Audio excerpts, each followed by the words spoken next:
À l'anniversaire de ma belle-mère, mon mari a levé son verre. Maman, je divorce de cette bonne à rien. C'est mon plus beau cadeau pour toi. Les invités se sont mis à rire, et ma belle-mère a applaudi à tout rompre. Je me suis levée, j'ai souri et j'ai dit que moi aussi, j'avais une surprise. Quand j'ai commencé à la révéler, le visage de cette femme est devenu blanc comme un linge. Et avant de continuer, je vous demande de bien vouloir soutenir mon histoire. Laissez un pouce bleu, abonnez-vous à la chaîne et surtout, laissez un commentaire. Merci beaucoup, et bonne écoute. Le soir tombait sur Lyon lentement, paresseusement, comme s'il cédait à contre-cœur sa place aux lumières des néons. Dans la fenêtre de leur appartement de 3 pièces, au 7e étage, se reflétait le coucher du soleil, des bandes roses et lilas sur un ciel qui s'assombrissait. Daria remuait une ratatouille dans une casserole, respirant l'arôme épicé du basilic et de l'ail. Cette odeur, pour elle, avait toujours été synonyme de foyer, de confort, et de cette stabilité fragile qu'elle avait si soigneusement bâtie durant les 6 dernières années, depuis son mariage avec André. De la chambre des enfants parvenait un bourdonnement concentré. Leur fils de 5 ans, Léo, construisait une tour en Lego. À en juger par les exclamations périodiques et le bruit des briques qui tombaient, la tour s'annonçait grandiose, mais pas très stable. Daria sourit. Dans ces moments-là, elle avait l'impression d'être absolument heureuse. Elle avait un mari qu'elle aimait, un fils adorable, un appartement spacieux dans un bon quartier, même s'il était à crédit. De plus, son travail de marketeuse lui permettait de rester à la maison, et de ne manquer aucun moment important de la vie de Léo. Mais cette illusion était comme une fine couche de glace sur une rivière au printemps. Il suffisait de regarder de plus près pour voir les fissures sombres qui partaient du cœur même de leur vie de famille. Et ce cœur, c'était sa belle-mère, Éléonore. La porte d'entrée claqua, et André entra dans le vestibule. Grand, blond, avec cette expression de fatigue immuable après une journée de travail. Il jeta sa mallette sur une chaise, se déchaussa, la première chose qu'il fit, avant même de saluer sa femme, fut de prendre son téléphone. « Salut, maman. » Sa voix prit aussitôt ces intonations enfantines et obséquieuses qui n'apparaissaient que dans ses conversations avec Éléonore. « Oui, je suis bien rentrée. Les bouchons étaient horribles aujourd'hui. »« Dîner ? » ?»« Non, pas encore, je viens d'arriver. »« Daria prépare quelque chose, ça sent bon. » Daria éteignit la plaque de cuisson et s'appuya contre le chambranle de la porte, observant son mari. Ce rituel se répétait jour après jour. Le premier appel était pour sa mère. Un rapport sur la journée écoulée, sur les plans pour la soirée, sur ce qu'il allait manger pour le dîner. Éléonore, ancienne professeure de lettres, était une femme à la posture impeccable et au caractère d'acier. Elle maintenait la vie de son fils de 34 ans sous un contrôle implacable. Elle savait à quelle heure il quittait le travail, avec qui il déjeunait et de quelle marque était sa chemise. Parfois, Daria avait l'impression qu'elle, son épouse légitime, n'était qu'une gérante temporaire dans la vie d'André, dont la véritable propriétaire était sa mère. « Quoi ? » redemanda André au téléphone, le visage tendu. « Bien sûr que je m'en souviens. Maman, je me souviens de tout. Oui, on se prépare. » Il jeta un regard rapide, presque coupable, à Daria. Elle comprit de quoi il s'agissait. Dans 3 semaines, c'était l'anniversaire d'Éléonore, ses 60 ans, et la belle-mère avait déjà transformé les préparatifs de cet événement en une véritable campagne militaire, où elle était le maréchal et tous les autres, de simples subordonnés incompétents. Finalement, ayant terminé sa conversation, André entra dans la cuisine. « Salut. » Il embrassa Daria sur la joue en passant, comme par obligation. « Je suis crevé. Qu'est-ce qu'on mange ce soir ? » « Une ratatouille, ton plat préféré, » répondit-elle en posant les assiettes sur la table. « Maman a appelé. »« Oui, elle s'inquiète pour l'anniversaire, » dit André en s'asseyant et en commençant à manger.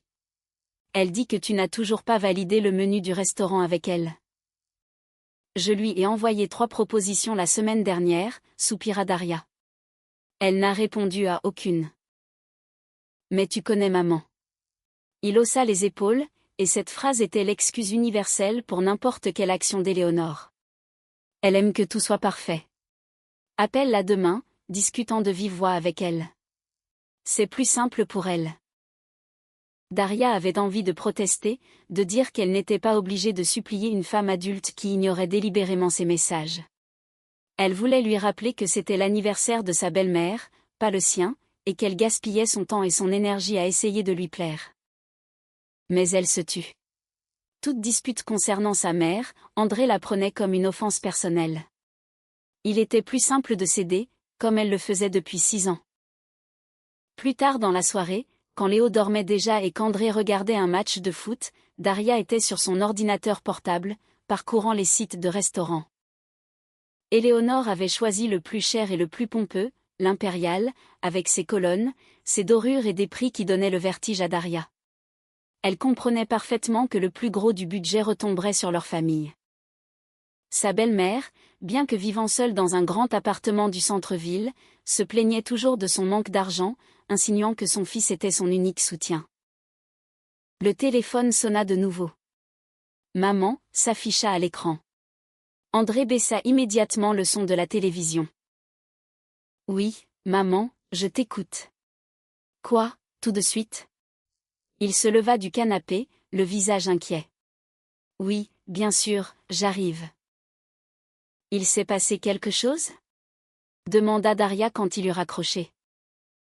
Le lustre du salon de maman ne marche plus, répondit-il précipitamment en enfilant son jean. Elle m'a demandé de jeter un œil, peut-être que les plombs ont sauté. Elle a peur de toucher au tableau électrique toute seule. À 10 heures du soir? S'étonna Daria. Elle ne pouvait pas attendre demain? Daria, enfin. Il la regarda avec reproche.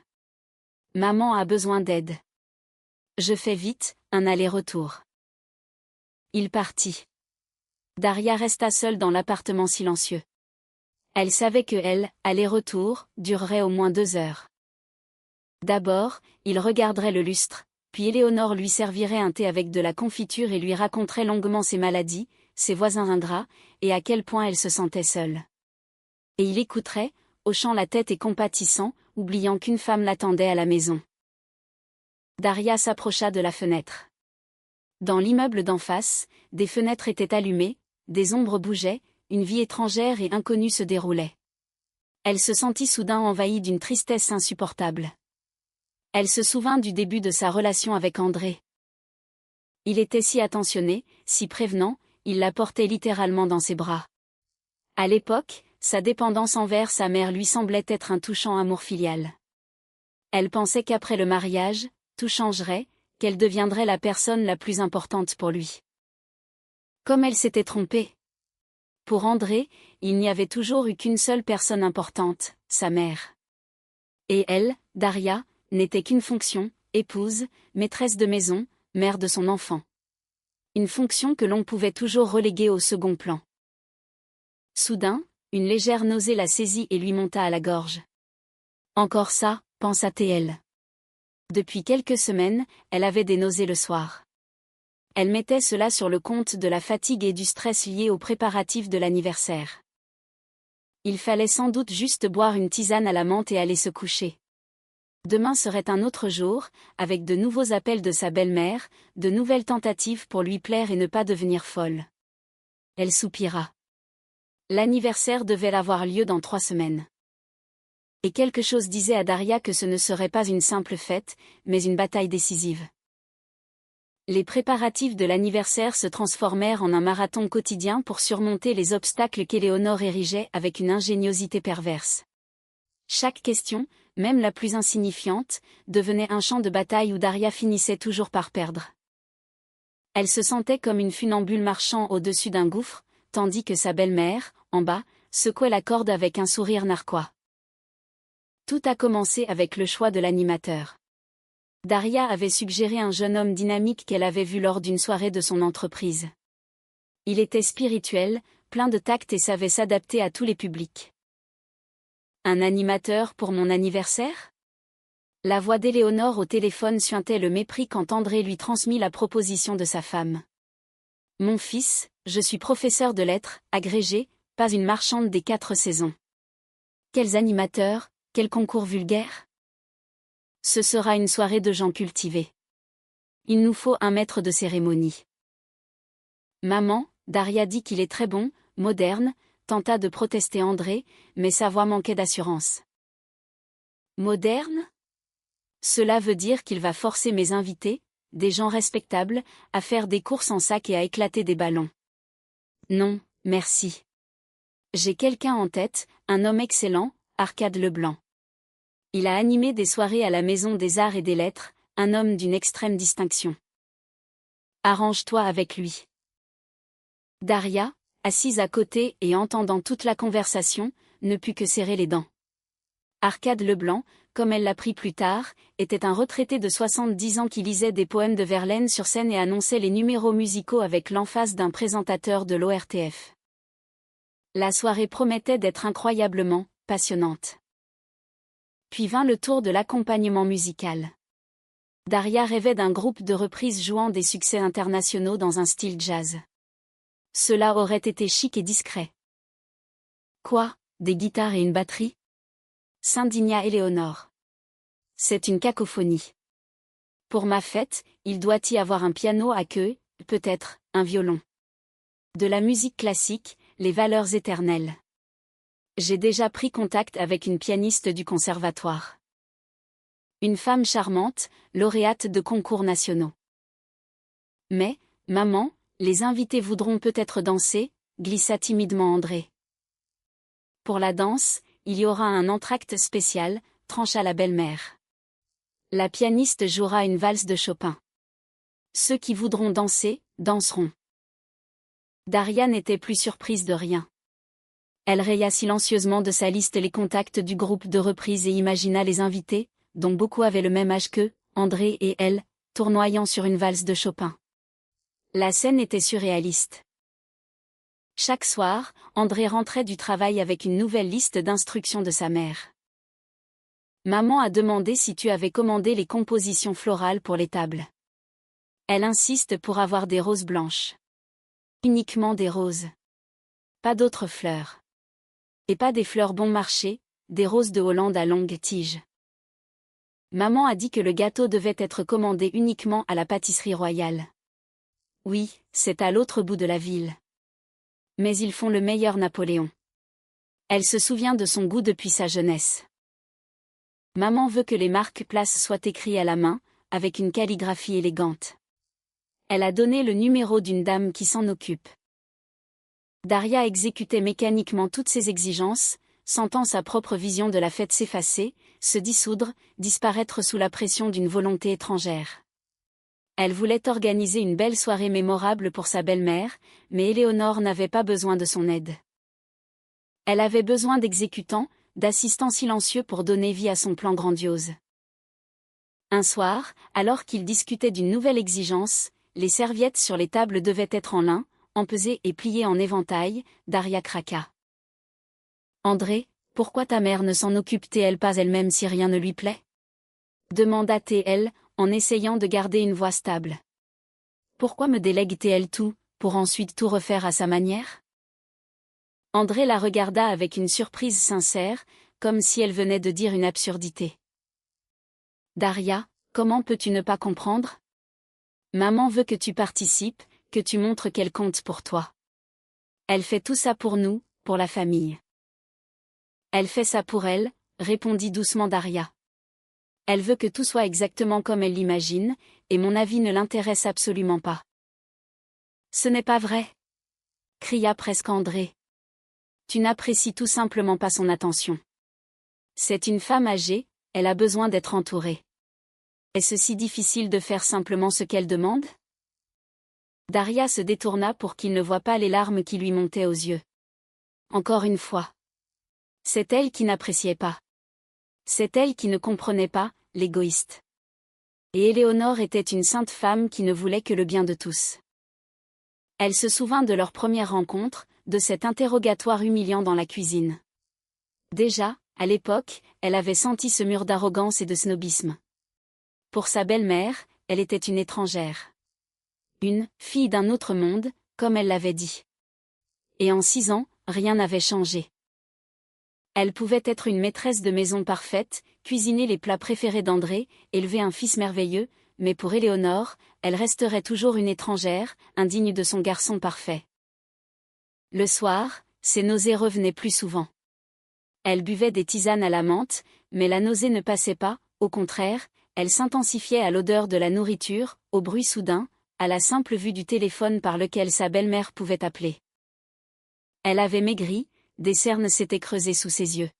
« Tu as l'air fatigué », remarqua André un jour. « Tu ne dors pas assez ?»« C'est les nerfs », répondit-elle sèchement. « Laisse tomber les nerfs », dit-il en haussant les épaules. Pourquoi s'inquiéter? Une fois l'anniversaire passé, tout se calmera. Mais Daria sentait que rien ne se calmerait. Cet anniversaire n'était qu'un prétexte pour affirmer son pouvoir, et plus la date approchait, plus l'étau se resserrait. Éléonore commença à s'immiscer non seulement dans l'organisation, mais aussi dans leur vie personnelle, utilisant les préparatifs comme excuse. « Ma chère Daria », disait-elle au téléphone d'une voix mielleuse. « Je pensais. Pourquoi ne commenceriez-vous pas, André et toi, à mettre de l'argent de côté pour les études du petit Léo? Vous allez dépenser une fortune au restaurant. Vous pourriez ouvrir un compte épargne. Je pense que ce serait un investissement plus judicieux. Ou encore. Mon fils, j'ai vu que Daria avait de nouvelles chaussures. Très jolies, certes, mais sans doute chères. Et elle a déjà une armoire pleine. De notre temps, nous étions plus modestes. L'économie est un signe de sagesse, surtout pour un jeune couple. André lui rapportait ses conversations, sans y voir rien de spécial. Maman s'inquiète juste pour notre avenir, disait-il. Mais Daria n'y voyait qu'une seule chose, un contrôle total. Sa belle-mère voulait tout savoir, combien ils dépensaient, ce qu'ils achetaient, de quoi ils rêvaient. Elle ne voulait pas être seulement une partie de leur famille, elle voulait en être le centre, le cerveau, le seul organe directeur. Et plus l'anniversaire approchait, plus Daria comprenait qu'elle était en train de perdre cette guerre. Une semaine avant l'anniversaire, alors que toutes les grandes batailles semblaient terminées, Éléonore porta le coup de grâce. Elle appela un soir, alors que Daria, complètement épuisée, essayait de finir un rapport pour son travail. André, comme d'habitude, parlait avec sa mère dans le salon, et Daria entendait des bribes de phrases depuis son bureau. Au début, sa voix était calme, puis des notes de surprise apparurent, et enfin, une irritation non dissimulée. « Maman, je ne sais pas si elle sera d'accord. C'est un peu étrange. » Il y eut une longue pause, pendant laquelle, de toute évidence, la belle-mère exposait ses arguments irrésistibles. « Bon, d'accord, je vais lui en parler », céda finalement André. « Mais je ne promets rien. » Il entra dans le bureau avec une expression qui suggérait qu'on venait de lui confier l'annonce d'une guerre nucléaire. Il hésitait, se balançait d'un pied sur l'autre, ne sachant par où commencer. « Il s'est passé quelque chose ? » demanda Daria en levant les yeux de son écran. Voilà le problème, il s'assit sur le coin du bureau. Maman a appelé, elle a enfin, une demande. Encore une demande ? S'alarma Daria. Je croyais qu'on avait tout réglé. Ça concerne ta tenue, lâcha-t-il. Ma tenue ? Elle haussa les sourcils, surprise. J'ai déjà acheté une robe. Tu l'as vue. Elle te plaisait, non ? Daria avait en effet acheté une très belle robe, élégante, de couleur gris perle. Elle lui allait parfaitement, mettait sa silhouette en valeur et lui avait coûté presque tout son salaire. Elle voulait être impeccable pour ce maudit anniversaire. Oui, la robe est magnifique, s'empressa d'acquiescer André. Mais maman voudrait que tu en mettes une autre. Une autre ? Ne comprit pas Daria. Quelle autre ? La sienne. Il le dit presque en chuchotant. Celle qu'elle portait pour son mariage avec mon père. Daria se figea. Elle avait vu cette robe sur de vieilles photos. Blanche, avec des épaulettes énormes, un col montant en dentelle et une jupe bouffante. Elle était désespérément démodée, même pour son époque, et aujourd'hui, elle ressemblerait à un costume de carnaval. Tu plaisantes ? Elle eut un rire nerveux. Je suis très sérieux. André ne souriait pas, elle dit que c'est une tradition familiale. Sa mère lui a transmis cette robe, et maintenant elle veut te la transmettre, à toi, l'épouse de son fils. Elle dit que c'est un symbole de continuité, de respect pour la famille. Quelle tradition? Daria se leva, sentant la colère monter en elle. Pourquoi j'en entends parler pour la première fois en 6 ans de mariage? Pourquoi ne me l'a-t-elle pas proposé pour notre mariage? Eh bien, à l'époque, elle pensait que vous n'étiez pas encore prêt, commença à s'en mêler André.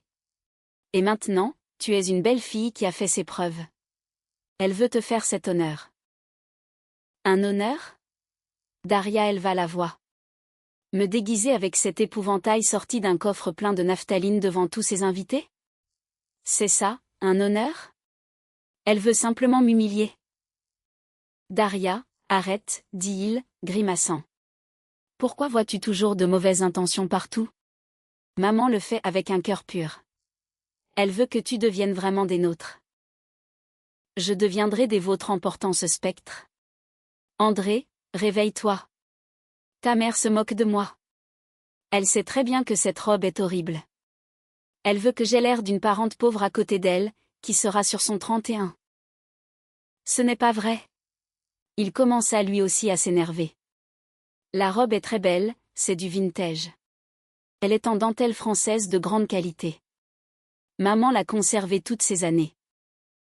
Eh bien, qu'elle continue à la conserver, trancha Daria. Je ne la mettrai pas. J'ai ma propre robe, et c'est avec celle-là que j'irai. La discussion est close. Elle se rassit devant son ordinateur, signifiant que la conversation était terminée, mais André ne partit pas. Il se tenait au-dessus d'elle, et elle sentait une vague d'irritation et de ressentiment émaner de lui. Je savais bien que tu refuserais, dit-il d'un ton glacial. Tu n'as jamais vraiment essayé de comprendre ma mère. Ses sentiments, pour toi, c'est du vent. Et mes sentiments, à moi? Se tourna-t-elle brusquement vers lui. Mes sentiments t'importent-ils?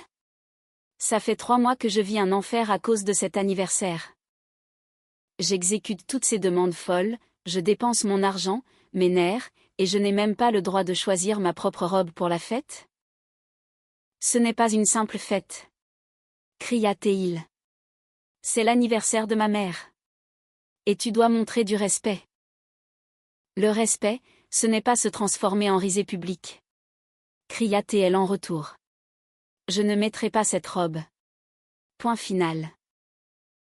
Alors je dirai à maman que tu as refusé, dit-il avec une menace dans la voix. Et tu peux imaginer ce qu'elle pensera de toi. Je me fiche de ce qu'elle pensera de moi. Daria ne reconnaissait pas sa propre voix. Et je me fiche de ce que tu lui diras. Je ne mettrai pas cette robe. André la regarda avec une expression qu'elle n'avait jamais vue. C'était un mélange de fureur et de mépris glacial. Très bien, siffla-t-il. Fais comme tu veux. Mais souviens-toi de ça, c'est toi qui détruis nos relations avec ma famille. Il quitta la pièce en claquant la porte avec force. Daria resta assise devant son écran, les mains tremblantes. Elle regardait les lignes scintillantes du rapport, mais ne les voyait pas. Devant ses yeux, il y avait le visage de son mari, déformé par la colère. Il avait choisi.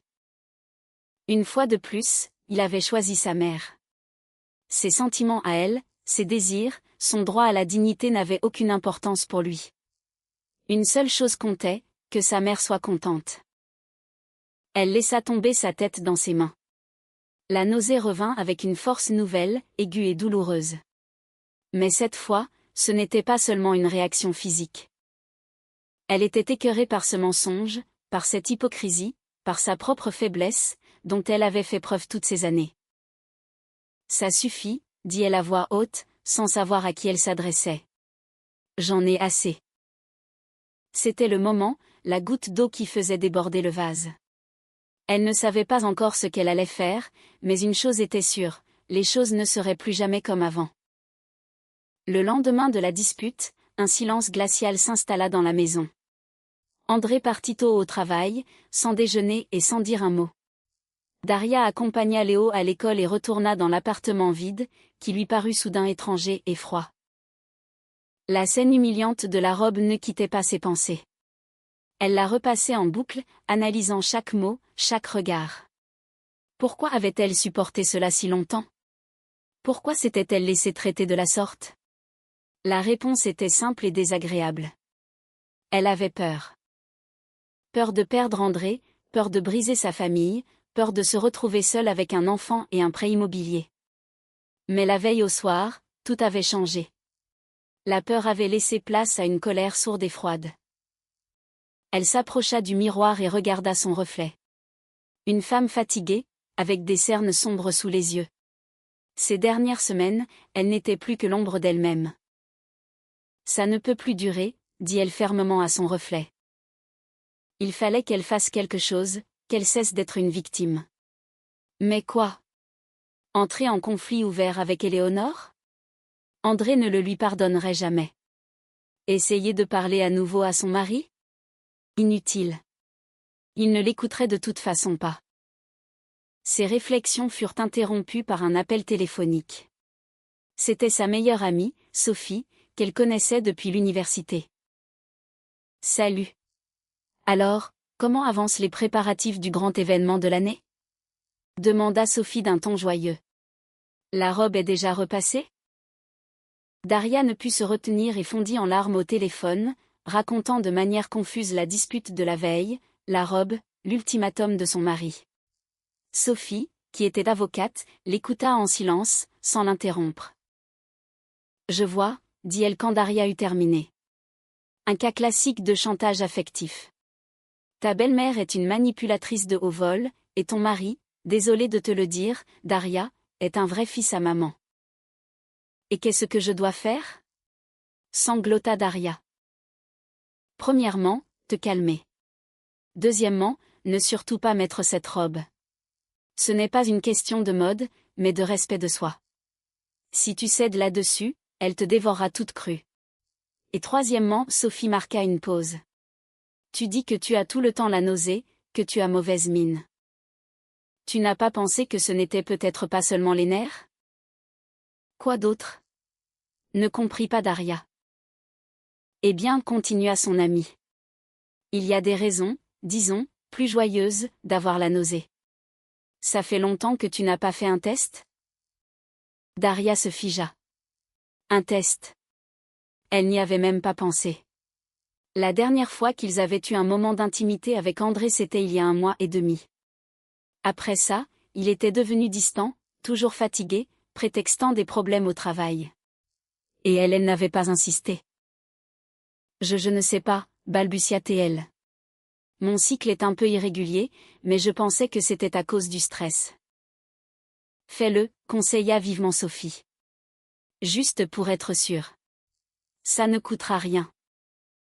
Après avoir raccroché, Daria resta longtemps assise, immobile. Enceinte. Maintenant, en pleine guerre avec sa belle-mère, alors que sa relation avec son mari battait de l'aile. C'était le comble de l'ironie. André et elle voulaient un deuxième enfant depuis longtemps, mais après la naissance de Léo, ça n'avait pas fonctionné.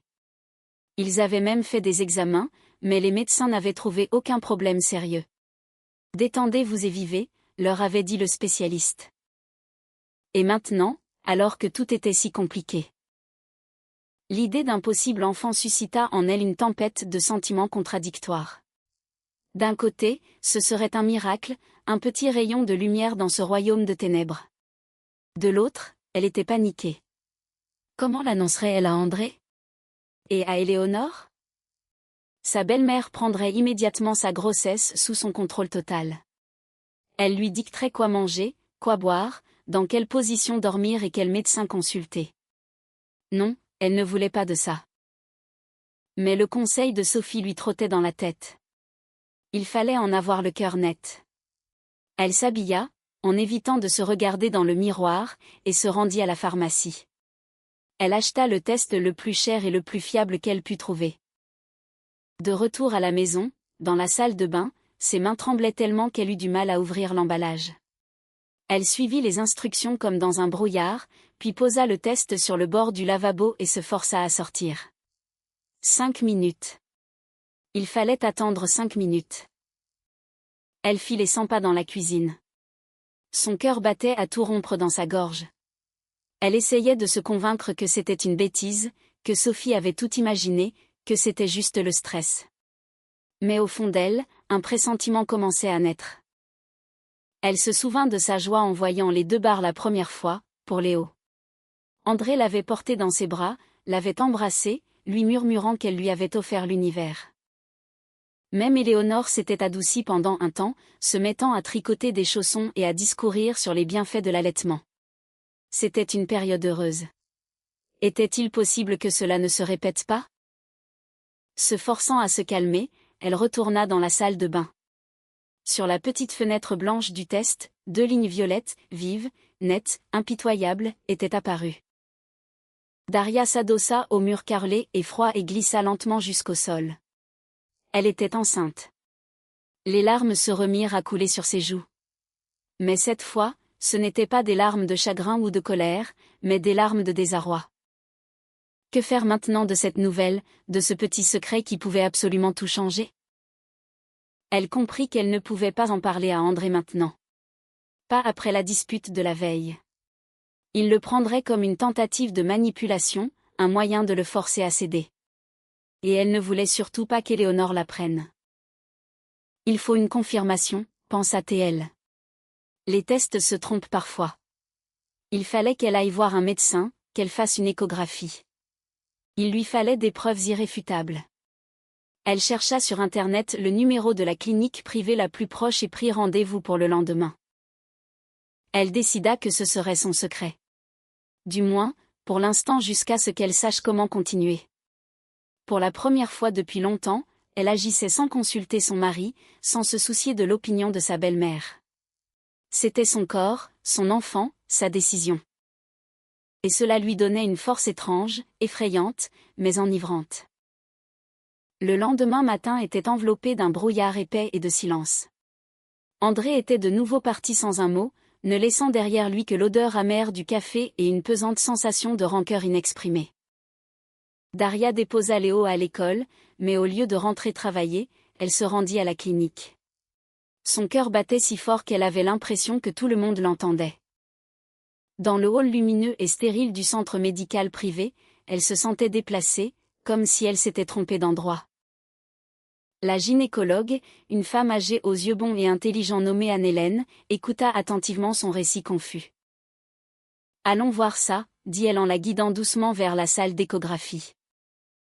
Daria s'allongea sur la table d'examen, sentant le gel froid sur son ventre. Elle regardait l'écran où défilaient des taches noires et blanches, sans rien y comprendre. La peur et l'espoir se livraient bataille en elle. Et si le test s'était trompé? Elle serait déçue. Et s'il ne s'était pas trompé? Elle paniquerait. Eh bien, je peux vous féliciter, sourit Anne-Hélène en promenant la sonde sur son ventre. Il y a bien une grossesse. Vous en êtes à environ 7 semaines. Le cœur bat bien. Daria expira. C'était donc vrai, elle allait être mère une 2e fois. Attendez un peu. Fronça soudain les sourcils la médecin, en scrutant l'écran. Qu'est-ce que nous avons là? Alors. Daria se tendit. Quelque chose n'allait pas? Non, tout va bien, Anne-Hélène tourna l'écran vers elle. C'est même mieux que ce que vous pensez. Regardez, voici une première poche amniotique, et juste à côté, une 2e. Une 2e? Ne comprit pas Daria. Exactement, acquiesça la médecin, son sourire s'élargissant. Félicitations, ma petite dame. Vous attendez des jumeaux. Le monde vacilla. Des jumeaux. Pas un enfant, mais 2 d'un coup. Daria regardait les 2 petits points scintillants sur l'écran et n'arrivait pas à y croire. Ce n'était tout simplement pas possible. Il n'y avait jamais eu de jumeaux dans leur famille. Vous en êtes sûre? Chuchota-t-elle. Absolument, confirma Anne-Hélène. 2 sacs gestationnels, 2 embryons. 2 faux jumeaux. Une chance incroyable. Une chance. Daria se rhabilla lentement, prit l'impression de l'échographie et le compte-rendu du médecin. Ses mains ne lui obéissaient plus. Dans sa tête, une seule pensée bourdonnait, des jumeaux. Cela signifiait qu'ils auraient 3 enfants. 3. Leur prêt immobilier, leur modeste salaire, leurs petits 3 pièces. Comment allaient-ils s'en sortir? Et Éléonore? Daria imagina le visage de sa belle-mère en apprenant la nouvelle. D'abord, le choc, puis elle déploierait une telle activité que tous les préparatifs de l'anniversaire sembleraient un jeu d'enfant. Elle contrôlerait chacun de ses pas, chacun de ses souffles. Elle déciderait dans quelle poussette les mettre, quel lait leur donner, quel pyjama leur faire porter. Elle transformerait sa vie en enfer, justifiant cela par son souci pour ses petits-enfants. En sortant de la clinique, Daria ne rentra pas chez elle. Elle erra sans but dans les rues, serrant dans sa poche le compte-rendu du médecin. Le vent froid d'automne agitait ses cheveux, mais elle ne le remarquait pas. L'ampleur de la nouvelle était écrasante. Ce n'était pas juste une grossesse. C'était un séisme qui menaçait de détruire les derniers vestiges de sa vie habituelle. Elle s'assit sur un banc dans un square et sortit à nouveau l'échographie. 2 petites créatures, 2 futures vies qui grandissaient déjà en elle. Et soudain, à travers la panique et la peur, un autre sentiment l'envahit, la tendresse. C'étaient ses enfants, les siens. Et ni André, ni Éléonore, personne n'avait le droit de décider de leur sort. Elle, et elle seule, en était responsable. À cet instant, quelque chose changea en elle. Le désarroi laissa place à une détermination froide et lucide. Cette nouvelle n'était pas une malédiction, mais une arme inattendue, puissante, capable de changer l'équilibre des forces. Elle ne savait pas encore exactement comment elle l'utiliserait, mais elle comprenait qu'elle ne subirait plus les humiliations sans rien dire. Elle avait une raison de se battre, non seulement pour elle, mais pour ses 3 enfants. Elle se souvint des mots d'Éléonore, la fille d'une femme de ménage qui a fait un beau mariage. Sa belle-mère voyait en elle une profiteuse, une souris grise qui devait être reconnaissante d'avoir été acceptée dans une famille d'intellectuels. Elle n'avait jamais considéré Daria comme son égale, mais maintenant tout changeait. Elle, Daria, était la mère de 3 héritiers du clan, aussi pompeux que cela puisse paraître. Et cela lui donnait certains droits, et un certain pouvoir. Elle rangea l'échographie et le compte-rendu dans son sac, dans une poche secrète zippée. Personne ne devait la prendre avant le bon moment. C'était son atout, sa surprise. Elle décida qu'elle dirait tout à André, mais pas tout de suite. D'abord, elle devait mener la bataille de l'anniversaire. Elle irait à cette fête avec sa robe. Elle supporterait toutes les piques et les humiliations. Elle attendrait son heure. En rentrant, Daria passa par la pâtisserie et acheta ses gâteaux préférés, des croissants aux amandes. Elle ne s'était pas permis ces petits plaisirs depuis longtemps, économisant constamment sur tout. Mais aujourd'hui était un jour spécial. Aujourd'hui, elle avait appris que sa vie ne serait plus jamais la même, et cela, étrangement, lui donnait de la force. À la maison, elle se prépara une tisane et savoura son croissant. La nausée avait disparu. Pour la première fois depuis des semaines, elle ne se sentait plus victime des circonstances, mais maîtresse de son destin. Une guerre l'attendait, elle le savait, mais maintenant, elle y était prête. Les jours qui restaient avant l'anniversaire s'étiraient comme un caramel visqueux. L'atmosphère dans l'appartement était si électrique qu'on aurait dit qu'une étincelle pouvait jaillir à tout moment. André gardait un silence de marbre, ne parlant à Daria que par monosyllabes, montrant par toute son attitude à quel point il était profondément offensé. Il mangeait ostensiblement des plats préparés qu'il achetait en rentrant du travail, bien que Daria préparât le dîner chaque soir. Il s'enfermait dans son bureau, parlant des heures au téléphone avec sa mère. Et Daria entendait sa voix passer de l'irritation à la compassion. Elle comprenait qu'Éléonore le travaillait au corps, le montait contre sa femme, se présentant comme une victime malheureuse et offensée. Daria décida que ce n'était pas le moment de régler ses comptes. Elle devait prendre soin d'elle et des petites vies qui grandissaient en elle. Elle essayait de se promener davantage avec Léo, lui lisait des livres. Ils dessinaient ensemble. Le contact avec son fils lui donnait de la force. Il était sa petite ancre dans cette mer déchaînée de passion familiale. Un soir, elle décida tout de même de tenter de briser ce mur de silence. Elle attendit le bon moment, quand André serait d'humeur un peu plus clémente. Il était rentré du travail, avait apporté une nouvelle petite voiture à Léo, et avait même joué un peu avec lui. Daria y vit un bon signe. Quand ils eurent couché leur fils, elle entra dans le salon. André était assis sur le canapé, faisant défiler son fil d'actualité sur son téléphone. « André, il faut qu'on parle », dit-elle aussi doucement que possible. Il détacha à contre-cœur ses yeux de l'écran. « De quoi ? » ? « De nous, de ce qui se passe. On ne peut pas continuer à vivre comme ça, dans ce silence. » « Et qui a commencé ? » Il se mit immédiatement sur la défensive. « Ce n'est pas moi qui ai refusé de faire un compromis. » « Un compromis ? » Elle s'assit dans le fauteuil en face de lui. « Tu penses que se déguiser en ridicule pour plaire à ta mère, c'est un compromis ? C'est une capitulation, André. Tu exagères tout. » Il posa son téléphone. « Maman voulait juste que tu... » « Je sais ce qu'elle voulait », le coupa Daria. « Et je sais aussi que j'ai une nouvelle à t'annoncer. Une nouvelle très importante. » Elle voulait lui dire. À ce moment-là, elle était prête à partager son secret, espérant que cela briserait la glace entre eux, qu'il se réjouirait, la prendrait dans ses bras et que tout s'arrangerait. Mais à cet instant, son téléphone sonna. « Maman » s'afficha à l'écran. André répondit sans hésiter. « Oui, maman. »« Non, on ne dort pas. »« Il y a un problème ?» Il écouta pendant plusieurs minutes. Son visage devint de plus en plus soucieux. « Comment ça, pas la bonne couleur ? » ?»« C'est toi qui l'as choisi, maman, je ne sais pas comment t'aider. »« Appelle le magasin, peut-être qu'ils peuvent la changer. » Daria attendait. La conversation portait sur la nappe de la table d'honneur. Éléonore avait reçu la commande, et la nuance d'ivoire lui semblait manquer d'élégance. Elle tirait sur le jaune. Et maintenant, André, un homme adulte, un cadre, résolvait un problème d'une importance capitale, la couleur de la nappe pour l'anniversaire de sa mère. « D'accord, maman, calme-toi, dit-il enfin. Je passerai au magasin demain matin avant le travail, je leur parlerai. Allez, repose-toi. » Il raccrocha et passa une main lasse sur son visage. « Voilà, dit-il en se tournant vers Daria. Tu vois comme elle s'inquiète pour chaque petit détail.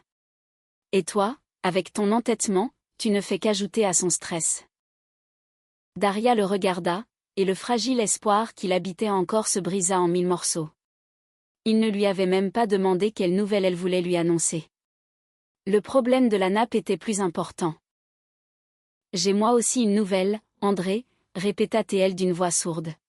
« Daria, pas maintenant, s'il te plaît, » dit-il en agitant la main. « J'ai la tête qui explose avec cet anniversaire.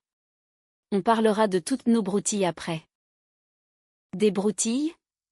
Il venait de qualifier leurs futurs enfants de broutilles. Il avait balayé d'un revers de main la nouvelle la plus importante de leur vie, parce que sa mère s'inquiétait pour une nappe.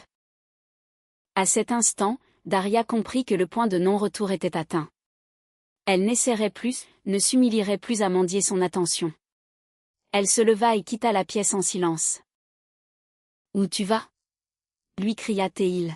« Je n'ai pas fini. » Mais elle ne répondit pas.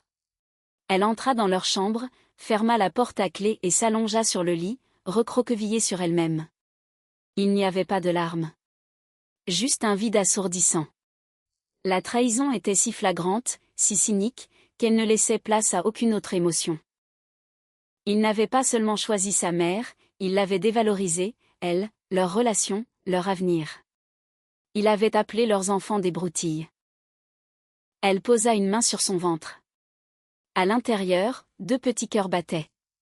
Et elle leur jura qu'elle les protégerait de ce monde froid et indifférent qu'incarnaient leur père et leur grand-mère. Elle les élèverait pour qu'ils soient forts, aimants, capables de compassion, tout ce que leur père n'avait jamais été. Cette nuit-là, elle ne dormit presque pas, ressassant l'anniversaire à venir. Maintenant, elle savait qu'elle n'irait pas là-bas comme une simple invitée. Elle irait comme une guerrière se rendant à sa dernière et décisive bataille. Et elle ne perdrait pas. Pour elle. Et pour ceux qui dormaient en elle. Elle sortit de l'armoire cette fameuse robe gris-perle. Elle était suspendue sur un cintre, belle, élégante, le symbole de sa petite rébellion. Elle la caressa de la main. Ce serait son armure, son étendard. Et qu'Éléonore prépare ses flèches empoisonnées. Daria avait maintenant sa propre surprise, et elle était bien plus stupéfiante que n'importe laquelle des intrigues de sa belle-mère. La dernière semaine avant l'anniversaire se transforma en un cauchemar concentré. Éléonore, offensée par le refus de Daria de porter la robe de famille, et sentant sans doute que son pouvoir se fissurait, passa à l'offensive totale. Sa tactique était simple et efficace, créer autour de Daria une atmosphère de pression psychologique insoutenable, pour qu'elle finisse par craquer et céder, ou par commettre une erreur qui pourrait être utilisée contre elle. Les appels téléphoniques devinrent quotidiens et interminables. La belle-mère appelait André au travail, à la maison, lui écrivait des messages, ignorant complètement l'existence de Daria. Elle se plaignait de tout, de sa santé, du temps, des organisateurs du restaurant qui ne comprenaient rien au grand style, et, bien sûr, de sa belle-fille ingrate. André, en rentrant à la maison, ressemblait à un citron pressé. Il dînait en silence, se plongeait dans la télévision ou l'ordinateur et répondait à toutes les questions de Daria avec une irritation à peine dissimulée. « Maman dit que tu n'as toujours pas confirmé le photographe », lançait-il par-dessus son épaule. « Je l'ai confirmé il y a 3 jours et j'ai envoyé une copie du contrat à ta mère. » Et elle dit qu'elle n'a rien reçu. « Peut-être que tu as oublié ? » Je n'ai pas oublié, André. Bon, alors le mail a dû atterrir dans les spams, trouvait-il immédiatement une excuse. Appelle-la et dis-lui tout de vive voix. Ça la rassurera. Daria ne discutait plus. Elle faisait silencieusement ce qu'on attendait d'elle, se sentant comme un rouage dans un mécanisme étranger et impitoyable. Elle comprenait qu'Éléonore mentait, qu'elle avait parfaitement vu tous ses messages et courriels. C'était un jeu dont le but était de l'épuiser, de la pousser à bout. La pression venait aussi d'autres fronts. Les insinuations concernant Léo commencèrent. « Mon cher André, tu ne trouves pas que le petit Léo est un peu pâle ?» Daria entendait la voix de sa belle-mère au téléphone, lorsque son mari lui parlait dans la cuisine. « Peut-être qu'il manque de vitamines ? » La pauvre Daria doit être fatiguée, elle n'a pas le temps de lui préparer des choses saines. Je pourrais peut-être venir lui faire un bon bouillon de poule ? Maman, ce n'est pas la peine. Daria cuisine très bien, tentait de protester André, mais sans grande conviction. Je n'en doute pas, ronronnait la belle-mère. C'est juste mon cœur de mère qui s'inquiète. Un enfant, c'est une si grande responsabilité. Après cette conversation, André examinait le dîner avec suspicion et demandait à Daria s'il y avait assez de légumes dans la ratatouille. Il se mit à vérifier si Léo était assez chaudement habillé pour sortir, répétant mot pour mot les phrases de sa mère. Daria voyait comment le poison qu'Éléonore distillait dans les oreilles de son fils commençait à agir. Il ne lui faisait plus confiance, doutait de ses capacités à être une bonne mère et une bonne maîtresse de maison. Au même moment, comme par hasard, la situation avec Léo à l'école se dégrada. L'institutrice, une jeune femme nommée Irène, appela Daria et lui demanda de venir pour un entretien. « Madame, je voulais vous parler du comportement de Léo, » dit-elle d'une voix inquiète. « Ces derniers temps, il est très nerveux, il pleure souvent, se bat avec les autres enfants. Tout va bien à la maison ? » Daria sentit un froid l'envahir. « Oui, tout est comme d'habitude, » mentit-elle. C'est juste que son comportement a changé radicalement. Il a commencé à dire que papa et maman allaient bientôt vivre séparément, parce que c'est sa grand-mère qui l'a dit.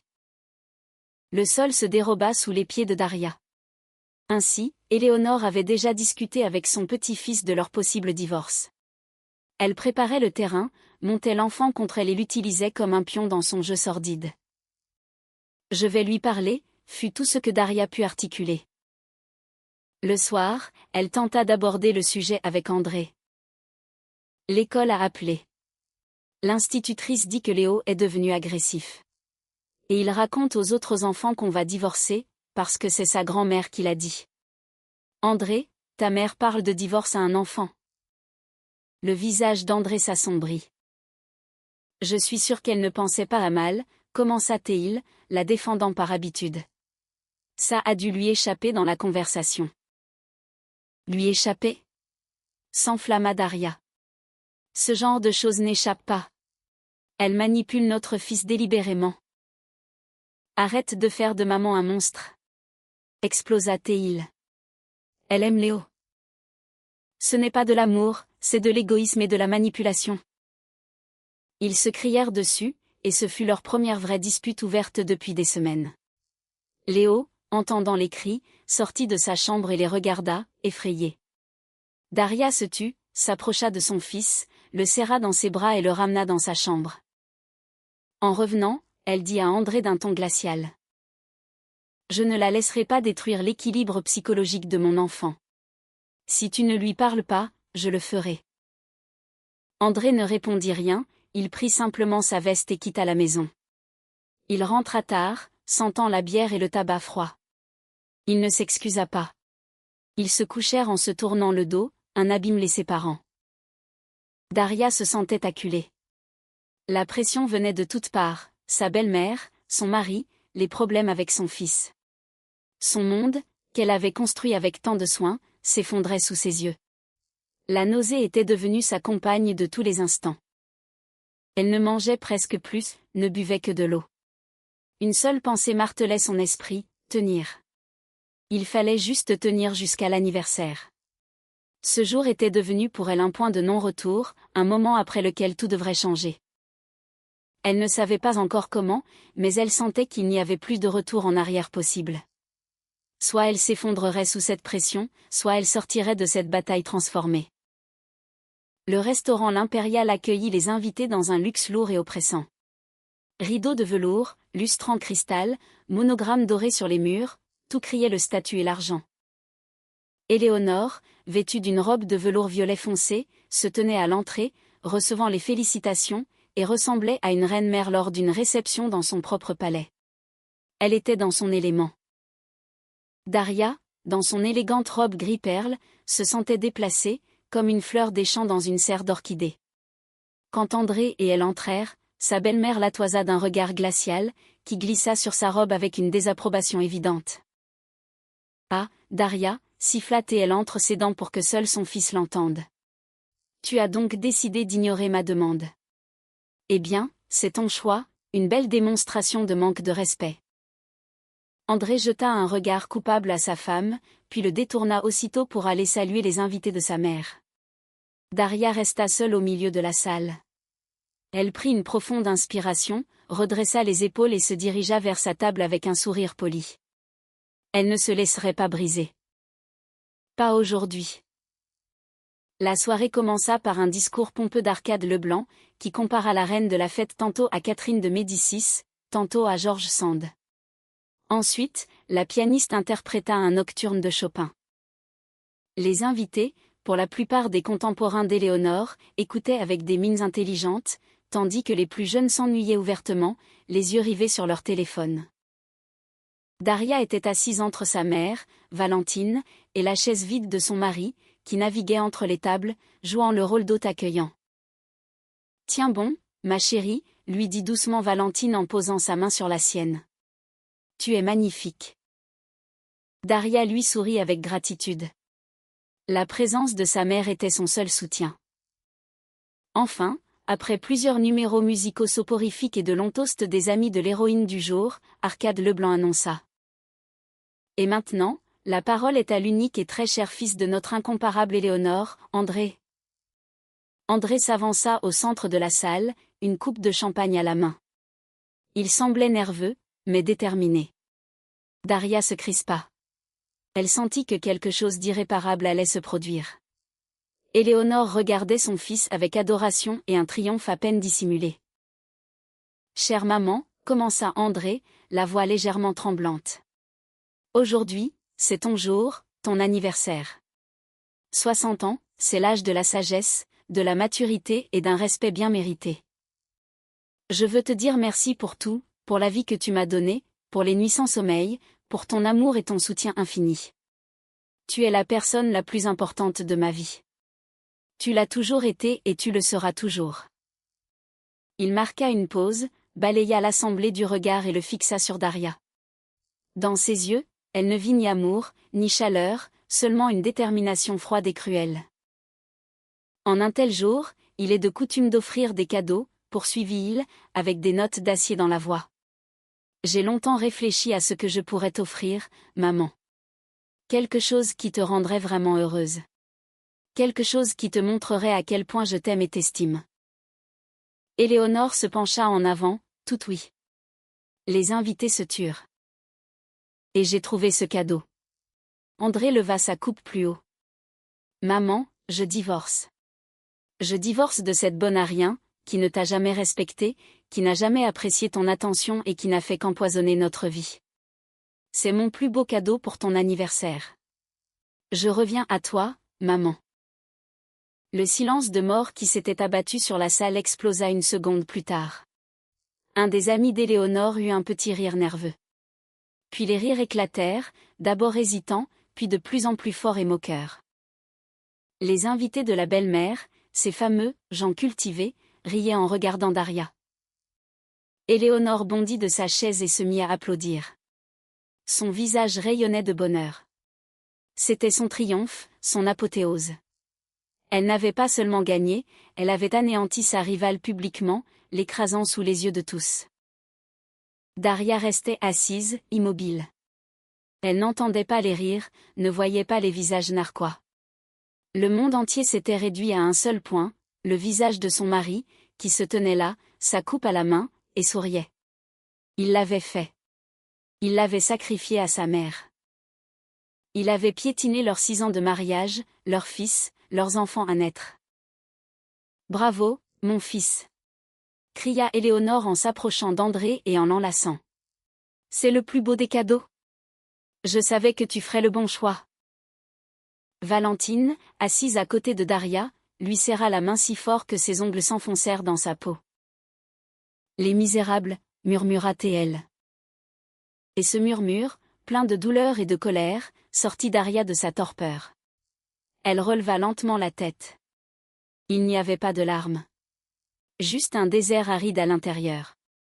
Elle regarda son mari et sa belle-mère, qui s'étreignaient sous les applaudissements de leurs amis. Elle regarda sa propre mère, son visage déformé par le chagrin. Elle regarda les visages déconcertés de ses quelques amis, qui ne savaient comment réagir. Et alors, elle se leva. Lentement, avec grâce, en redressant les épaules. Elle sourit, d'un sourire calme, poli, glacial. « Je vous demande pardon. » Sa voix résonna, étonnamment stable et forte. Puisque la soirée des cadeaux se poursuit, j'ai moi aussi une surprise pour encore pour l'instant, mari, et ma chère belle-mère. Les rires et les applaudissements cessèrent. Tous les regards se tournèrent vers elle. André et Éléonore se figèrent, surpris par son calme. Ils s'attendaient à des larmes, une crise d'hystérie, des supplications humiliées. Mais pas à ça. Je voulais simplement dire, commença-t-elle en faisant un pas en avant. Et à cet instant, elle sentit que toute la peur, toute la douleur, toute l'incertitude avaient disparu. Il ne restait qu'une rage froide et vibrante. Et elle savait ce qu'elle allait dire. Et elle savait qu'après ces mots, leur monde ne serait plus jamais le même. Le monde s'arrêta. Daria se tenait au milieu de la salle, et des dizaines de paires d'yeux étaient fixés sur elle. Elle se sentait comme une actrice sur scène, sur le point de livrer le monologue le plus important de sa vie. Mais ce n'était pas une pièce de théâtre. C'était sa réalité, cruelle et laide. Elle regarda André. Son visage exprimait la confusion. Il ne s'attendait manifestement pas à une telle tournure. Dans son scénario, elle aurait dû s'enfuir en larmes, écrasée et humiliée. Éléonore la regardait de haut, avec un sourire méprisant, certaine de sa victoire totale et définitive. Daria prit une profonde inspiration pour rassembler ses esprits. Tout en elle se glaça. L'humiliation qu'elle venait de subir était si totale qu'elle avait chassé tous les autres sentiments. Il n'y avait plus de peur, Plus d'amour, plus de pitié, seulement le vide. Et dans ce vide naissait une détermination froide, aussi tranchante qu'un éclat de glace. Elle tourna son regard vers sa mère. Valentine était assise, les poings serrés. Son visage était pâle, mais ses yeux brûlaient d'un feu. Elle regardait sa fille avec tant d'amour et de douleur que Daria en eut le souffle coupé un instant. Elle ne le faisait pas seulement pour elle, mais aussi pour sa mère, qui venait d'être indirectement insultée avec elle. Sa main se posa d'elle-même sur son ventre. Un contact léger, presque imperceptible. Là se trouvait son plus grand secret, sa plus grande force. Elle se souvint des 2 points scintillants sur l'écran de l'échographie. 2 vies qui dépendaient d'elle, et cela lui donna du courage. Elle sourit à nouveau, cette fois plus largement, avec plus d'assurance. André, mon cher, commença-t-elle, sa voix résonnant de manière étonnamment calme, presque moqueuse. Ton cadeau est tout simplement magnifique, si inattendu. J'en suis profondément touchée. André était décontenancé. Il ne savait pas comment réagir à son ironie. Et vous, Éléonore ? Daria se tourna vers sa belle-mère. Vous êtes, comme toujours, au sommet de votre article. Organiser un tel spectacle pour votre propre anniversaire, c'est tout à fait votre style. Bravo. Éléonore pinça les lèvres. Ce ton ne lui plaisait pas. Arrête tes simagrées, siffla-t-elle. Tout le monde a compris. Mon fils a enfin ouvert les yeux. Oh, oui, acquiesça Daria. La clairvoyance est le mot-clé de la soirée. Et puisque nous parlons de cadeaux et de surprises, j'en ai une moi aussi pour vous deux. Elle marqua une pause, savourant l'attention générale. Les rires avaient cessé. Les invités la regardaient avec curiosité. Vois-tu, André, ton cadeau sous forme de divorce est certes très appréciable. Elle traversa lentement la salle, s'approchant de la table où était posé son sac à main. Mais il comporte une petite subtilité juridique. Elle ouvrit son sac et en sortit une feuille de papier pliée en 4. Le fait est que, selon la loi française, dit-elle lentement, distinctement, comme une institutrice au tableau, un mari n'a pas le droit d'engager une procédure de divorce sans le consentement de son épouse lorsque celle-ci est enceinte, et pendant l'année qui suit la naissance de l'enfant. Elle déplia la feuille. C'était le compte-rendu médical de la clinique. Je suis enceinte, André. Un silence de mort tomba sur la salle. On pouvait entendre le bourdonnement de la ventilation et le bruit d'une fourchette tombant quelque part en cuisine. Éléonore se figea. Son visage s'allongea. André blêmit. Quoi ? Chuchota Théil. Je suis enceinte, répéta Daria plus fort. De 8 semaines. Voici le rapport officiel de la clinique, avec cachet et signature du médecin. Elle posa le papier sur la table devant lui. Donc, ton généreux cadeau, hélas, devra être reporté d'au moins 2 ans, voire plus. Plus ? Ne comprit pas Éléonore. Ah oui, fit Daria, comme si elle avait oublié le détail le plus important. Je ne vous ai pas dit, la surprise est double. Nous allons avoir des jumeaux. Éléonore, félicitations. Vous allez être grand-mère de 2 autres petits-enfants. Si une bombe avait explosé, l'effet aurait été moindre. Éléonore émit un son étrange, semblable à un hoquet, et porta la main à son cœur. André regardait tantôt le rapport, tantôt Daria. Sa bouche était entr'ouverte. Ses yeux exprimaient une confusion et une terreur totale. Les invités se mirent à chuchoter. Ce n'était plus un simple scandale. C'était un drame shakespearien. Des jumeaux ? Articula Éléonore, le souffle court. Tu mens. Tu as manigancé tout ça. Manigancer des jumeaux est assez difficile, ricana Daria. Mais si vous avez des doutes, voilà, elle sortit de son sac l'échographie et la jeta sur la table à côté du rapport. Vous pouvez admirer. 2 sacs gestationnels, tout est documenté. André prit l'échographie en main. Il regardait les 2 taches sombres, et Daria voyait dans ses yeux toute l'horreur de sa situation. Il venait de renier publiquement sa femme, et maintenant il apprenait qu'il allait avoir 2 autres enfants. Il ne pouvait pas divorcer, il serait obligé de subvenir à leurs besoins. Son plan, si brillant, si spectaculaire, venait de s'effondrer en un instant.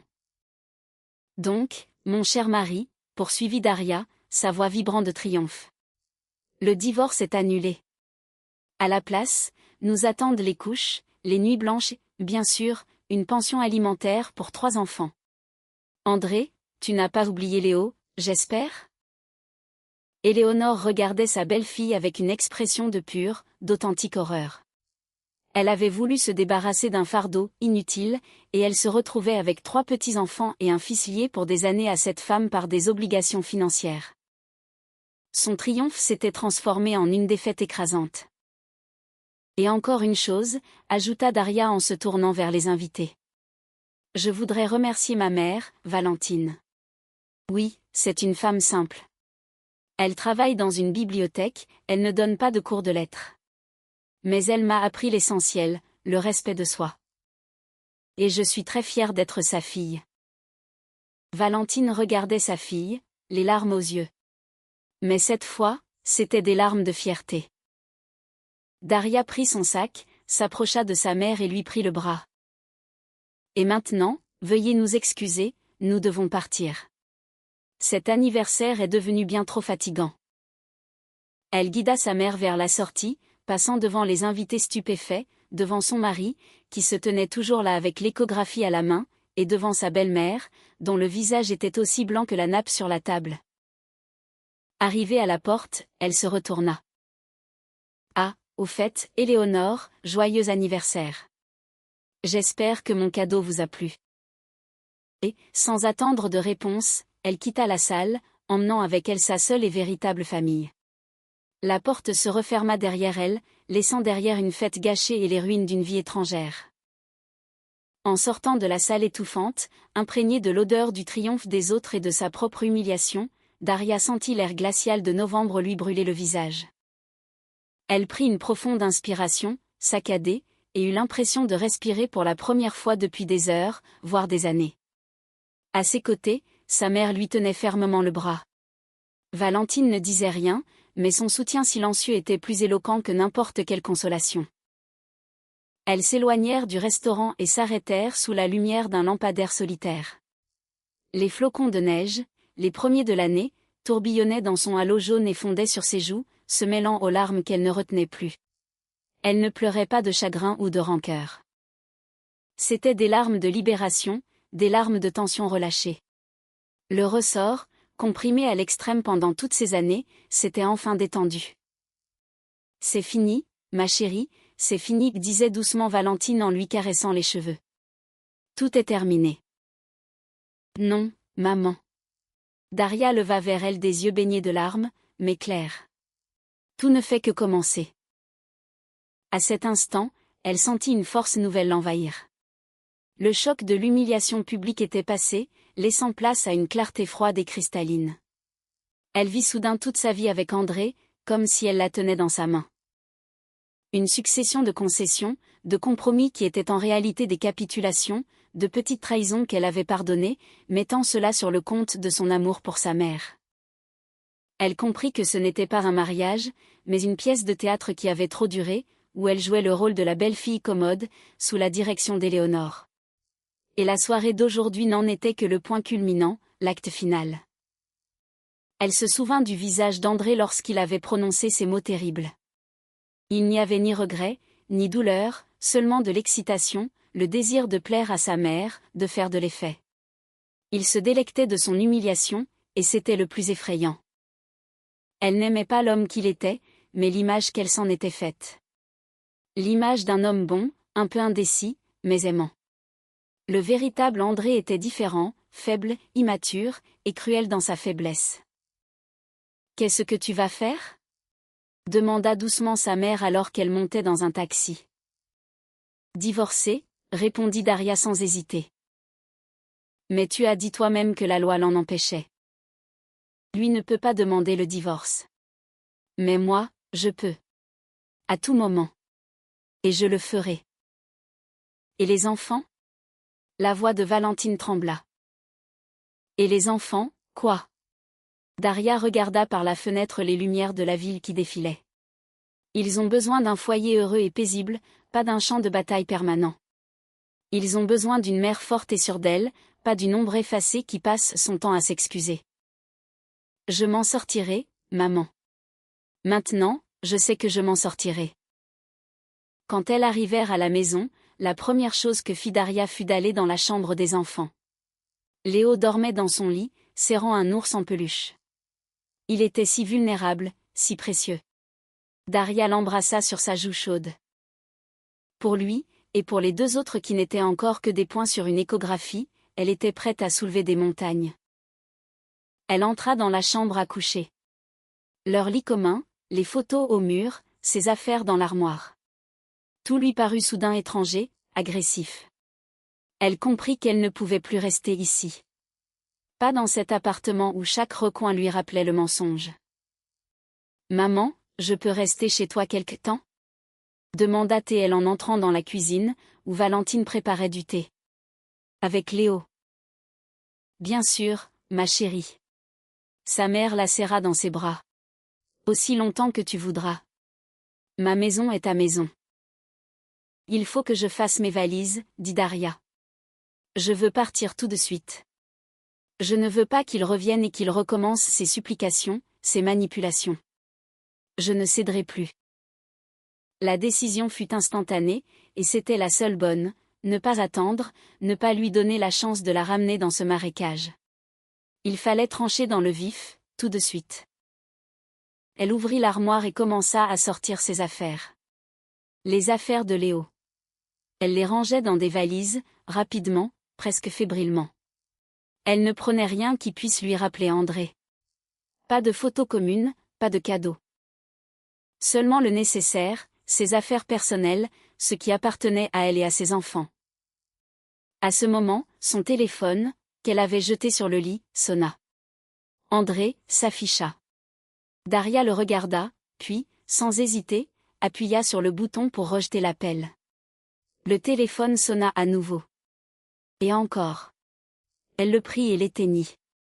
C'était tout. Plus de discussion. Tout avait été dit là-bas, au restaurant, devant tout le monde. Elle se souvint de sa réplique. Comment elle avait sorti le compte rendu, comment elle avait annoncé les jumeaux. Elle n'avait rien prévu de tout ça. C'était une improvisation, née du désespoir. Mais maintenant, en se remémorant le visage d'Éléonore, déformé par l'horreur, elle ressentit pour la première fois de la soirée une satisfaction maligne. Elle ne s'était pas seulement défendue, elle avait contre-attaqué. Et le coup avait été précis et dévastateur. Éléonore voulait humilier la fille de la femme de ménage, et elle s'était retrouvée prise à son propre piège, condamnant son fils chéri à des années de pension alimentaire pour 3 enfants. On ne pouvait imaginer meilleure vengeance. Maintenant, ils comprendront que je ne suis pas une bonne à rien, pensa Daria en fermant la fermeture éclair d'une valise. Ils comprendront qu'on ne peut pas me traiter de cette façon.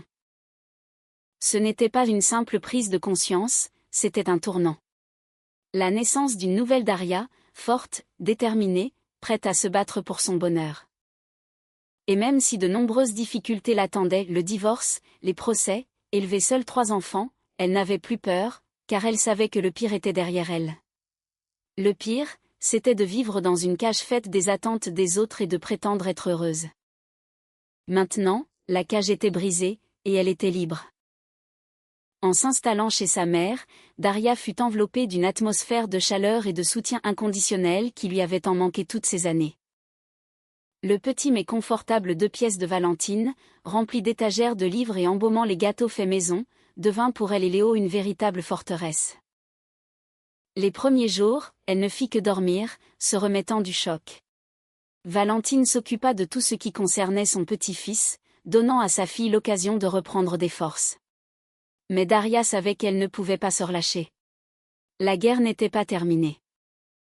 Elle était simplement entrée dans une nouvelle phase, la phase juridique.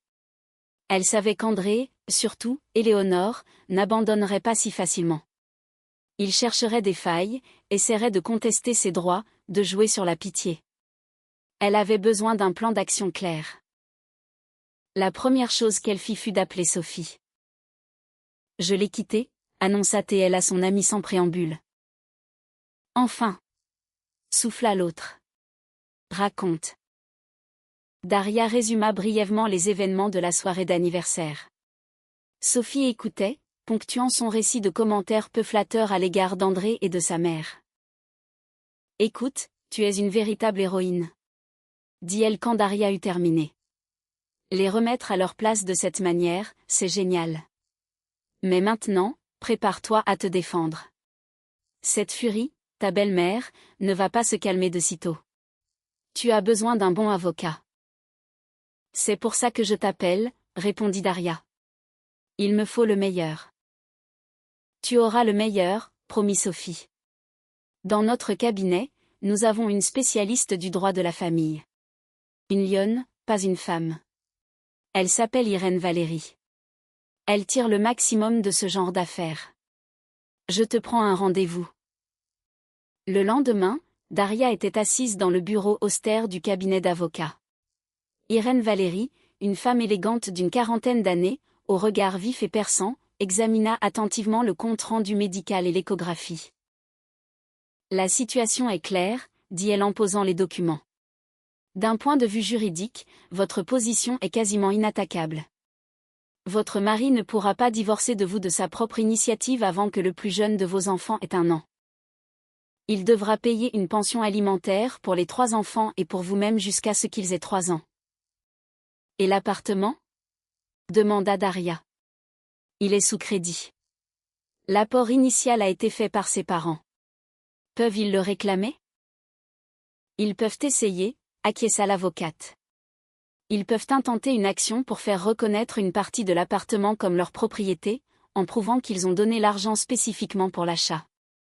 Ont-ils des documents prouvant la transaction ? Une reconnaissance de dette, un acte de donation ? Je ne sais pas, dit Daria, désemparée. Je ne crois pas. Ils ont juste fait un virement sur le compte d'André. C'est une bonne chose. Irène Valérie prit une note dans son carnet.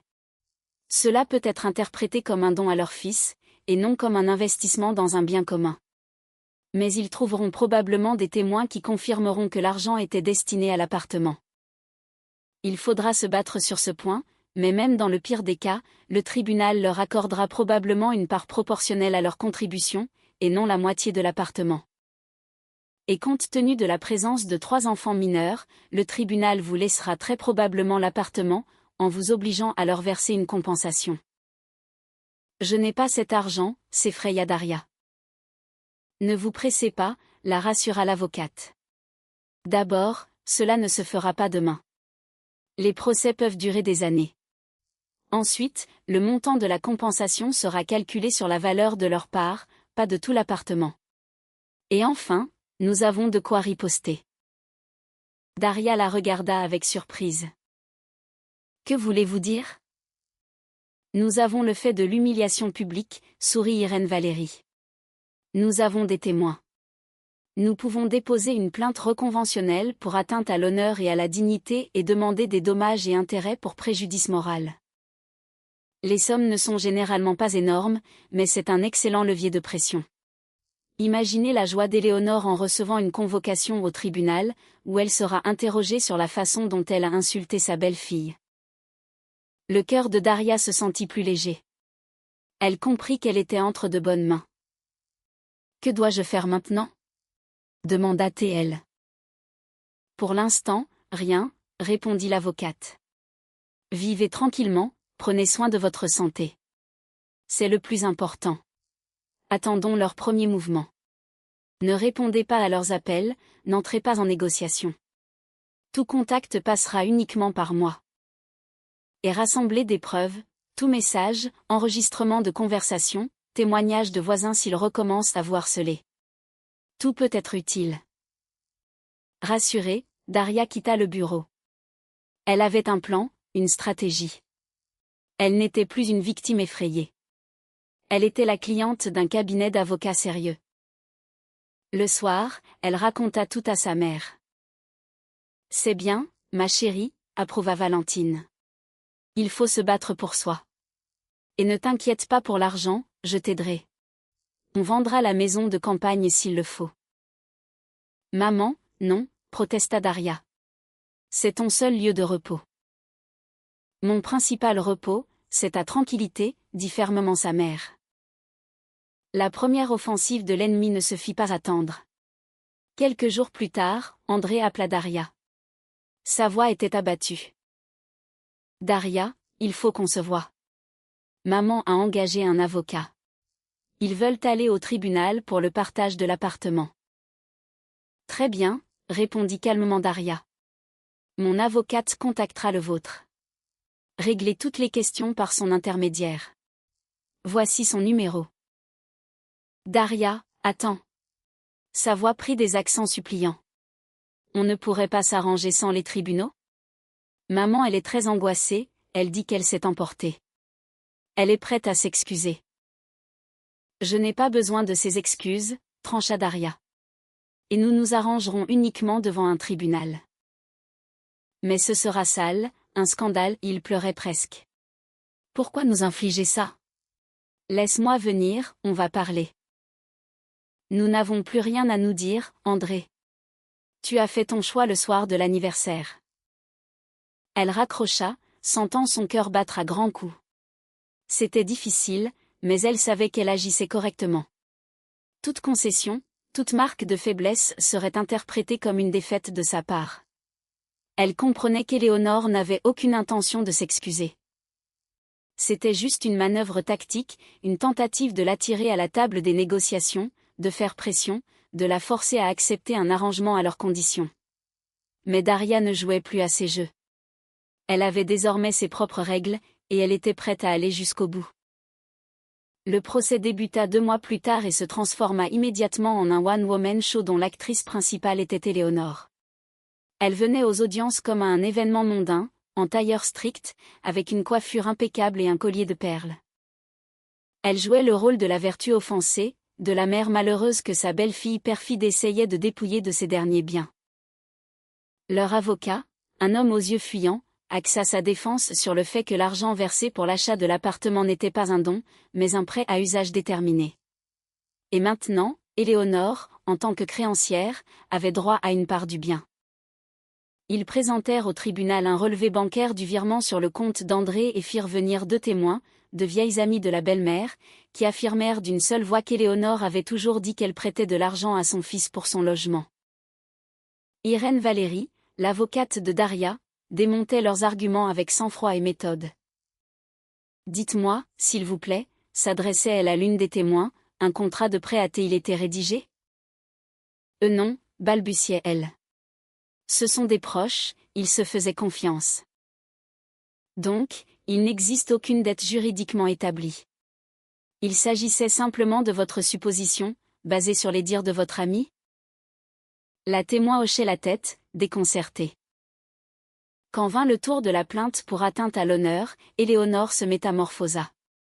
Elle déclara que ses paroles lors de l'anniversaire avaient été mal interprétées, que c'était une « blague maladroite ».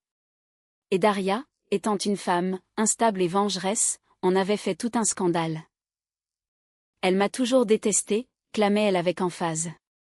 Elle jalousait la complicité que j'avais avec mon fils. Mais c'est là qu'Irène Valérie leur réserva une surprise. Madame la juge, je demande à verser au dossier un enregistrement vidéo réalisé lors de ce fameux anniversaire. Elle tendit une clé USB au greffier. Sur l'écran de la salle d'audience apparut une image. La qualité n'était pas excellente, un invité avait filmé avec son téléphone, mais on voyait distinctement André prononcer son toast, les invités rire et Éléonore applaudir son fils. Et surtout, on entendait chaque phrase. Je divorce de cette bonne à rien, tonnait la voix d'André dans toute la salle. Éléonore devint livide. Elle avait apparemment oublié qu'à l'ère des smartphones, toute déclaration publique pouvait être enregistrée. C'est un montage, cria-t-elle. Mais il était trop tard. La juge, une femme sévère qui avait jusqu'alors écouté les parties sans sourciller, regarda Éléonore avec une condamnation non dissimulée. André, présent à l'audience, avait l'air pitoyable. Il était assis, la tête rentrée dans les épaules, et ne levait pas les yeux. Lorsque la juge lui demanda s'il avait bien prononcé ces mots, il marmonna quelque chose d'inintelligible. « Parlez plus fort !» exigea la juge. « Oui, lâcha-t-il. Mais je n'étais pas moi-même, j'avais trop bu. » « Donc, vous avez publiquement insulté votre femme enceinte, en état d'ivresse, » précisa la juge. Voilà une excellente référence pour un père de 3 enfants. Le procès s'éternisait. Daria, malgré son ventre qui s'arrondissait, assistait assidûment à toutes les audiences. Elle était calme et sûre d'elle. Sa grossesse se passait bien. Les nausées avaient cessé, et elle se sentait plus forte que jamais. Elle voyait André changer. Il avait maigri, son visage s'était creusé. Après chaque audience, il essayait de lui parler dans le couloir. « Daria, arrêtons tout ça », la suppliait-il. « Maman est hors d'elle. Laisse tomber, je renonce à ma part de l'appartement. Retire juste ta plainte. Ta part sera de toute façon divisée en tenant compte de l'intérêt des enfants, comme le veut la loi, » répondait-elle froidement. « Et je ne retirerai pas ma plainte. Ta mère doit répondre de ses paroles. » Le jugement fut rendu 6 mois plus tard. La demande d'Éléonore concernant une part de l'appartement fut rejetée, faute de preuve d'un contrat de prêt. Le virement fut reconnu comme un don à son fils. La plainte de Daria fut partiellement acceptée. Le tribunal condamna André à lui verser une indemnité de 10 000 € pour préjudice moral. Et surtout, lors du partage des biens, le tribunal prit en compte l'intérêt des 3 enfants. L'appartement resta à Daria et aux enfants, tandis qu'André ne se vit attribuer qu'1 cinquième du bien, qu'il devrait céder après le remboursement du prêt, ou dont il devrait verser la valeur à Daria. C'était une défaite écrasante pour le clan. En sortant du tribunal, Daria ressentit pour la première fois depuis longtemps un soulagement. Justice avait été rendue. Éléonore les attendait à la porte. Elle semblait vieillie, brisée. « Tu es contente ?» siffla-t-elle. « Tu as détruit une famille, tu nous as couverts de honte, tu as laissé un fils sans logement. »« C'est vous qui avez détruit la famille, » répondit calmement Daria. « Par votre cupidité et votre haine. Et votre fils a un logement. Sa part dans cet appartement. Un jour, il la récupérera. » Elle passa devant elle sans se retourner. Elle savait qu'elle ne les reverrait plus jamais, à moins de le vouloir elle-même. 2 mois plus tard, Daria donna naissance à 2 garçons en pleine santé, des jumeaux. Elle les appela Arthur et Nicolas. Valentine emménagea chez elle pour l'aider avec les bébés. La vie était difficile, nuit blanche, soucis constants, mais c'était une fatigue heureuse. Elle était chez elle, avec ses enfants, dans sa forteresse. André payait la pension alimentaire sans faute. Il avait trouvé un bon travail, mais Daria savait par des connaissances communes qu'il ne s'était jamais remarié. Il vivait seul, dans un appartement en location. Il voyait rarement sa mère. Le scandale et le procès avaient définitivement ruiné leur relation. Éléonore restait seule dans son grand appartement, entourée de ses amis, cultivés, à qui elle pouvait désormais se plaindre de ses enfants ingrats. Daria avait gagné. Mais ce n'était pas une victoire dont on se réjouit. C'était une victoire obtenue au prix d'une guerre longue et épuisante, qui avait laissé des cicatrices dans son cœur. Mais en regardant ses 3 fils, elle comprenait que rien n'avait été vain. Elle avait défendu leur droit à une vie calme et heureuse, et c'était là l'essentiel. 5 ans passèrent. 5 années qui filèrent comme un seul jour, remplis de rires d'enfants, de bruits de petits pas, de nuits blanches et d'un bonheur infini. Daria regardait ses garçons jouer dans le jardin de la maison et n'arrivait pas à croire que sa vie avait un jour été différente. L'aîné, Léo, était déjà en CE1. C'était un garçon sérieux et réfléchi, qui lui ressemblait beaucoup. Les jumeaux, Arthur et Nicolas, étaient son opposé, des chenapans bruyants et infatigables aux cheveux couleur blé mûr, le portrait craché d'André enfant. Après le divorce, Daria avait réalisé un rêve de longue date. Elle avait vendu l'appartement de Lyon, ajouter les allocations familiales, l'indemnité versée par André et ses économies, et acheter une petite maison en banlieue, sa propre maison avec un jardin où poussaient maintenant des pommiers, des cerisiers et ses pivoines préférées. Valentine vivait avec eux. Elle avait pris sa retraite et s'était consacrée entièrement à l'éducation de ses petits-enfants, devenant pour eux non seulement une grand-mère, mais une seconde maman, sage et infiniment aimante. Daria aussi avait changé. Elle avait créé sa petite agence de marketing, travaillait de chez elle, organisant son emploi du temps comme elle l'entendait. Elle était devenue une femme sûre d'elle, calme et indépendante. L'ombre de la belle fille soumise, cherchant constamment l'approbation, appartenait à un passé lointain. Elle voyait rarement André. Il venait voir les enfants un samedi par mois. Ces rencontres étaient brèves et formelles. Il apportait des jouets, se promenait avec les garçons dans le parc, puis repartait. Daria voyait bien qu'il n'avait toujours pas trouvé sa place dans la vie. Il était seul, et une tristesse permanente s'était installée dans son regard. Il avait tenté plusieurs fois de parler de tout recommencer, mais Daria mettait fin à ses tentatives, doucement mais fermement. Le passé était mort, et elle n'avait aucune intention de le ressusciter. Elle n'avait eu aucune nouvelle d'Éléonore depuis plusieurs années. Et puis un jour, en triant de vieilles affaires, elle tomba sur une boîte de photos. Parmi elles, il y avait un cliché de ce fameux anniversaire. Elle, André et Éléonore à la table d'honneur. Ils souriaient tous à l'objectif, mais c'était le sourire de personnes jouant un rôle qui n'était pas le leur. Daria regarda longuement cette photo, puis, sans hésiter, la déchira en petits morceaux et la jeta à la poubelle. Une semaine plus tard, le téléphone sonna. Le numéro était inconnu. « Madame Daria Lefebvre ?» demanda une voix de femme. « C'est l'hôpital de la ville. » Le médecin traitant d'Éléonore Zavialov à l'appareil. Daria sentit un frisson la parcourir. Que lui est-il arrivé? Elle a eu un accident vasculaire cérébral massif. Son état est très grave. Elle est en réanimation, le pronostic est réservé. Elle a demandé à vous voir. Elle est consciente, elle reprend connaissance par intermittence.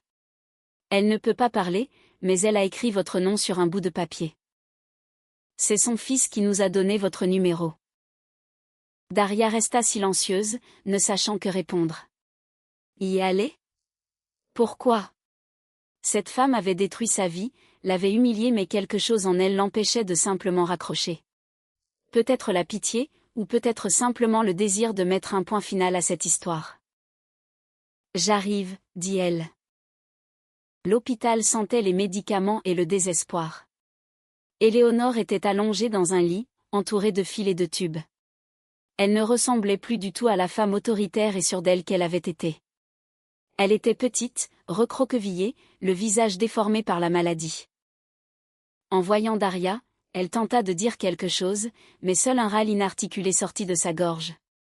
Une de ses mains était immobile, l'autre bougea faiblement, désignant la table de chevet. Daria y vit un carnet et un stylo. Elle les tendit à son ancienne belle-mère. Avec des doigts tremblants et désobéissants, Éléonore traça quelques mots tordus. « Pardonne-moi pour tout. Prends soin d'André. » Daria regarda ce mot, et dans son âme, il n'y avait ni colère, ni triomphe, seulement une tristesse calme et immense. Cette femme, même au seuil de la mort, ne pensait qu'à son fils. Elle demandait à cette même « bonne à rien » qu'elle avait elle-même chassé de prendre soin de lui. « Je ne peux pas prendre soin de lui, » dit doucement Daria. « C'est un homme adulte, il doit prendre soin de lui-même. Mais moi je vous pardonne. » Elle ne savait pas si Éléonore l'entendait, mais elle avait besoin de le dire. Pour elle. Pour se libérer définitivement du poids du passé. Dans l'œil de son ancienne belle-mère, celui qui pouvait encore bouger, une larme brilla. Éléonore mourut 2 jours plus tard, sans avoir repris connaissance. Il n'y avait que quelques personnes à l'enterrement, André, Daria, Valentine et quelques parents éloignés. André pleurait comme un petit garçon qui a perdu son unique soutien. Daria se tenait à ses côtés, pensant à quel point l'amour maternel pouvait être différent. L'amour de sa mère lui avait donné des ailes. L'amour d'Éléonore était devenu une cage pour son fils, une cage dont il n'avait jamais réussi à s'échapper. Après l'enterrement, André s'approcha d'elle. Merci d'être venue. Elle l'avait demandé, répondit simplement Daria. Daria, il hésita. J'ai tout compris. Trop tard, mais j'ai compris. J'ai été un tel imbécile. Tu l'as été, acquiesça-t-elle sans méchanceté. Mais maintenant, tu as une chance de changer les choses. De vivre ta propre vie, André. Pas celle de ta mère, ni la mienne, mais la tienne. Il hocha la tête. Je vais essayer. Ils se séparèrent, et Daria sut que c'était leur dernière rencontre. Chacun avait pris son propre chemin.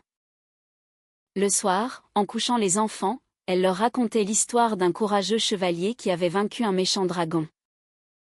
« Maman, les dragons, ça existe ?» demanda Léo. « Oui, mon chéri, » répondit Daria en l'embrassant sur le front. « Mais ils n'ont pas toujours des ailes et du feu. Parfois, ils vivent à l'intérieur des gens. Mais on peut toujours les vaincre. L'important, c'est de ne pas avoir peur. » Et elle savait qu'elle disait la vérité. Elle avait vaincu son propre dragon, et maintenant, une longue et heureuse vie l'attendait. Une vie qu'elle avait choisie elle-même. Chers auditeurs, cette histoire nous apprend qu'il faut se battre pour son bonheur, même si l'ennemi semble invincible. Ne laissez jamais personne vous dévaloriser, et souvenez-vous qu'après la nuit la plus sombre, vient toujours l'aube. Merci d'avoir été avec moi. Abonnez-vous à la chaîne, et à bientôt pour de nouvelles histoires.